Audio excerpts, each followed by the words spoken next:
خدمت خلق ہے۔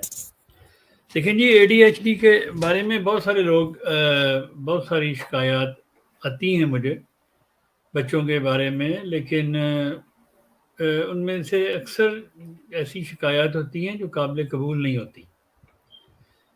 اے ڈی ایچ ڈی ایکچولی یہ ہائپر ایکٹیو بچہ اگر کوئی ہو تو اس کو یہ ڈاکٹر صاحبان فوراً کہہ دیتے ہیں اس کو آٹزم ہے، اس کو اے ڈی ایچ ڈی ہے۔ مائیں جو ہیں یا والدین جو ہیں وہ یہ نام سن کے ہی پریشان ہو جاتی ہیں کہ ڈاکٹر نے تشخیص کر دی اے ڈی ایچ ڈی ہے، اللہ جانے یہ کیا بیماری ہے، یہ کب ٹھیک ہوگی، کیسے ٹھیک ہوگی ٹھیک نہیں ہوگی۔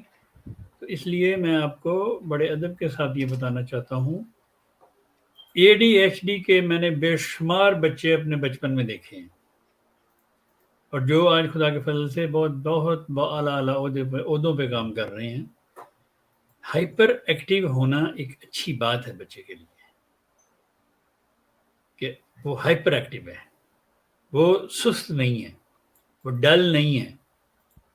تو اس لیے ہائپر ایکٹیو اگر بچہ آپ کا ہے، اس کی تربیت کا معاملہ ہے، فیملی تربیت کا فقدان ہے اس میں، باقی دماغی طور یہ کوئی مینٹلی ڈس آرڈر نہیں ہے۔ اے ڈی ایچ ڈی ہرگز مینٹلی ڈس آرڈر نہیں ہے۔ آپ کا بچہ خدا نخواستہ مینٹلی ڈس آرڈر نہیں ہے، ایکٹیو ہے، اوور ایکٹیو، بہت ایکٹیو۔ تو یہ تو آپ کو خوش ہونا چاہیے کہ آپ کا بچہ بہت ایکٹیو